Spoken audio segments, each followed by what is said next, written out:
আপনারা যারা প্রসাদ পেতে এসেছেন তাদের উদ্দেশ্যে বলছি, আপনারা কুকুরকে হাতে হাতে রাখবেন।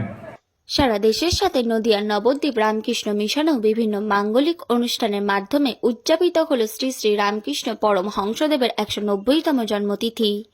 শনিবার শ্রী শ্রী রামকৃষ্ণ পরমহংসদেবের 190তম জন্মতিথি দিনটি সমগ্র দেশ জুড়ে পালিত হল যথাযথ মর্যাদায়। এদিন নদিয়ার নবদ্বীপ শহরে শ্রী শ্রী রামকৃষ্ণ মিশনেও আয়োজন করা হয় বিভিন্ন অনুষ্ঠানের। আর এই বিশেষ দিনে এদিন ভোর থেকেই আশ্রমে বহু ভক্তদের সমাগম হতে থাকে। ভোরে অনুষ্ঠিত হয় মঙ্গল আরতি, তারপর সূচি অনুযায়ী পরপর হতে থাকে বেদ পাঠ, স্তব গান, বিশেষ পূজা, শ্রীমদ্ ভাগবত পাঠ, হোম ইত্যাদি।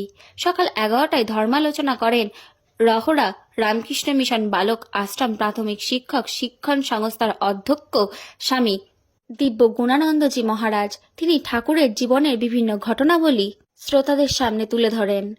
ভোগ আরতির পর দুপুরে আয়োজন করা হয় প্রসাদ বিতরণেরও। রামকৃষ্ণ মিশন সূত্রে জানা যায়, এদিন সন্ধ্যায় আরতির পরে নাট মন্দিরে সঙ্গীত পরিবেশন করবেন নরেন্দ্রপুর রামকৃষ্ণ মিশনের বিশিষ্ট গায়ক স্বামী শিবাদি সান্নন্দজি মহারাজ।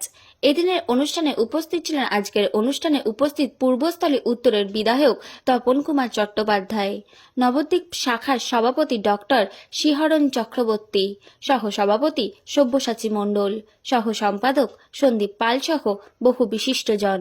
নদিয়া থেকে জগন্নাথ মণ্ডলের রিপোর্ট, এইচআর নিউজ 24।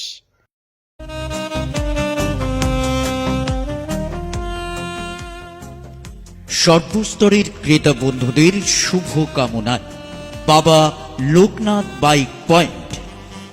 আমাদের এখানে যে কোনো কোম্পানির বাইক ক্রয় এবং বিক্রয় করা হয়। অবশ্যই মনে রাখবেন, ফাইন্যান্সের সুব্যবস্থা আছে। প্রোপাইটার দিবাকর দেবনাথ ওরফে বাপি। Mobile number 9002195367। আমাদের ঠিকানা 12 নম্বর জাতীয় সড়ক, শান্তিপুর বাইপাস, পাওয়ার হাউসের নিকট, শান্তিপুর, নদিয়া।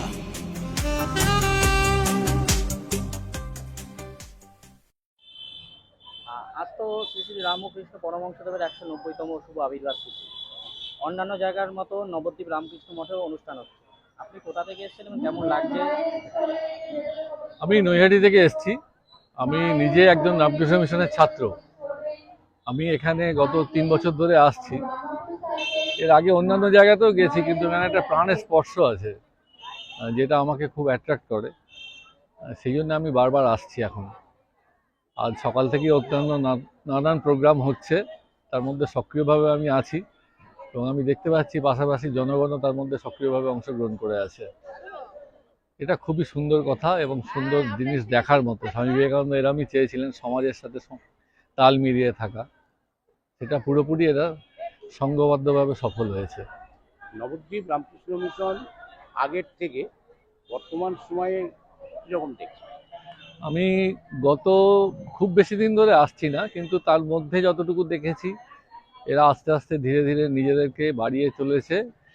বিশেষ করে বেলুড় রামকৃষ্ণ মিশনের অধীনে আসার পর থেকে এদের সামর্থ্য বলুন কিংবা প্রতিপত্তি বলুন কিংবা বেড়ে ওঠা, তিনটেই চোখে পড়ার মতো। এবং এরা হয়তো আগের থেকে অনেক বেশি সামাজিক অনুষ্ঠানে অংশগ্রহণ করছে বা নিজেদেরকে তার মধ্যে সঁপে দিতে পারছে। এটা অবশ্যই একটা খুব পজিটিভ দিক, দেখার মতো এই পরিবর্তনটা অন্তত আমার চোখে তো বিশেষভাবে পড়েছে। আপনার নামও পরিচয়? আমার নাম সুপ্রিয় মুখার্জি।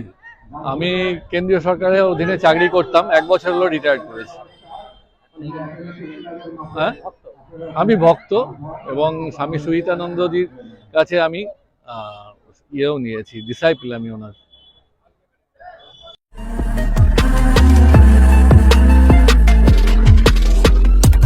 নমস্কার, আপনারা দেখছেন এইচআর নিউজ 24, সত্যের লক্ষ্যে মানুষের পাশে।